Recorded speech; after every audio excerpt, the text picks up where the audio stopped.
किसी ने बड़े कमाल की बात कही है कि पूरी धरा धरा यानी कि सृष्टि, ये पृथ्वी, ये संसार, पूरी धरा भी अगर साथ दे तो कुछ और बात है, पर तू अगर जरा भी साथ दे तो कुछ और बात है।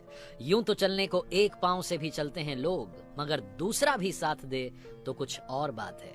हाय गाइस, मैं हूं आरजे कार्तिक। एक छोटी सी कहानी, ये कहानी जिसने लिखी है वो लिखते हैं कि मैं अपने शहर से दूसरे शहर में जाकर के जॉब कर रहा था, लेकिन जब कभी अपने होम टाउन आता था तो अपने दोस्तों से मिलना नहीं भूलता था। हमारी रीयूनियन होती थी और रीयूनियन के लिए हम जिस जगह पर मिलते थे वो था हमारे शहर का फेमस लस्सी वाला। छुट्टियों के दिन थे, मैं अपने घर आया हुआ था। मैंने आकर के अपने दोस्तों को कॉल लगाया और बोला कि आ जाओ अड्डे पर मिलते हैं। लस्सी वाले के हम सब पहुंच गए। जाकर के हमने ऑर्डर दे दिया। गर्मियों के दिन थे, बाहर कुर्सियां लगी हुई थी, ऊपर कनात लगी हुई थी। सारे नीचे जाकर के बैठ गए आराम से। लस्सी का ऑर्डर कर दिया। इंतजार कर रहे थे कि लस्सी का ग्लास आएगा। हंसी मजाक चल रही थी, दोस्ती यारी की बातें चल रही थी। तभी मेरे सामने आकर के एक बूढ़ी अम्मा खड़ी हो गई। 75 से 80 साल उनकी उम्र रही होगी। हाथ में डंडा था, आंखें धसी हुई थी, जुबान लड़खड़ा रही थी, कमर झुकी हुई थी, चेहरे पर भूख दिख रही थी और आकर के बस इतना सा बोली कि बेटा ऊपर वाले के नाम पर कुछ दे दे। मेरे आगे आकर के उन्होंने हाथ फैला दिए। मुझसे रहा नहीं गया, पता नहीं क्या हुआ। वैसे मैं भिखारियों को भीख नहीं देता हूँ, लेकिन उस दिन पता नहीं क्या हुआ, अपने आप मेरा हाथ वॉलेट की तरफ चला गया। मैं सिक्के ढूंढने लगा। फिर पता नहीं दूसरा आइडिया आया, दूसरा ख्याल आया। मैंने वॉलेट अपनी जेब में रख लिया। आप सोच रहे होंगे कि शायद मैंने पैसा नहीं दिया। पैसा मैंने नहीं दिया, लेकिन मैंने उनसे कहा कि दादी जी, क्या आप लस्सी पियेंगी? और जैसे मैंने दादी जी कहा, उनके चेहरे पर एक छोटी सी मुस्कान आ गई और मेरे दोस्त पीछे से देखने लगे कि यार ये क्या कर रहा है।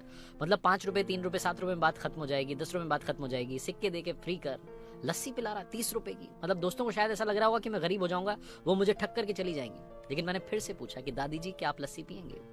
दादी जी ना नुकुर करते हुए धीरे से हाँ उन्होंने भर दी। और उनकी हाँ को देख करके मुझे लगा, उनको सुनकर मुझे लगा कि ये बहुत दिनों से भूखी हैं। पता नहीं क्या हुआ, मैंने जोर से आवाज लगाई कि भैया एक लस्सी और।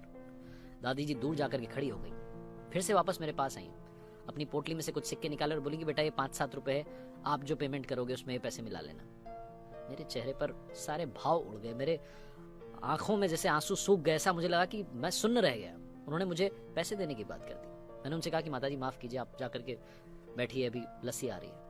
लस्सी वाला आया, लड़का नौकर आकर के उसने सबको ग्लासेस दे दिए, उनको भी ग्लास दे दिया।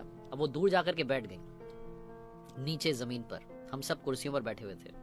अब वो कुर्सी मुझे काटने लगी कि मैं यहाँ बैठा हुआ, वो नीचे बैठी हुई है। मन तो ऐसा कर रहा था कि उनको बुलाऊं, अपने बगल की कुर्सी में बैठाऊं, लेकिन फिर लग रहा था कि लोग सोचेंगे कि अजीब आदमी है, मतलब भीख मांगने वाली महिला को यहाँ बैठा रहा है, ये कर रहा है, वो कर रहा है। फिर दूसरा ख्याल आया। मैं उठा अपनी सीट से और जाकर के उनके पास जाकर के नीचे जमीन पर बैठ गया। दोस्त देख रहे थे कि क्या हरकत कर रहा है। तभी वो लस्सी वाला जो था उसने दूर से आवाज लगाई कि भैया इधर आइए, 2 कुर्सी आपके लिए भिजवा रहा हूँ। वो नौकर 2 कुर्सी लेकर के आया, दादी जी को बिठाया, मुझे बिठाया और उसके बाद में वो बोला, लस्सी की वाला जो था, दुकान वाला, वो बोला कि सर जी धन्यवाद मत कहिएगा, क्योंकि मेरी दुकान में ग्राहक तो हमेशा आते हैं, लेकिन इंसान कभी कभार आते हैं। आज आपने यहाँ आकर के सब करके मेरी आंखें खोल दी, मुझे बहुत बड़ी बात सिखा दी। अब से मैं कोशिश करूंगा कि मेरी दुकान के आसपास अगर कोई ऐसा दिखे तो उसे मैं फ्री में लस्सी पिलाऊं। छोटी सी कहानी लाइफ में बहुत बड़ी बात सिखाती है। मदद करते चलिए, मुस्कान बांटते चलिए। अगर आपको ऊपर वाले ने इस काबिल बनाया कि आप किसी की मदद कर सकें तो मदद करने से पीछे मत हटिए। कई लोग कहते हैं कि भिखारियों को भीख नहीं देनी चाहिए, पैसा मत दीजिए, लेकिन अगर आपको कोई गरीब आदमी दिख रहा है तो उसे भोजन जरूर करवाइए। वो कहते हैं ना कि कब ऊपर वाला आपको किसी का ऊपर वाला बना करके भेज दे, आपको भी मालूम नहीं चलेगा। लोगों की दुआएं कमाना बहुत मुश्किल है। पैसे तो हर कोई कमाता है, दुआएं कमाइए, दुआओं के साथ कर दिखाइए कुछ ऐसा कि दुनिया करना चाहे आपके जैसा।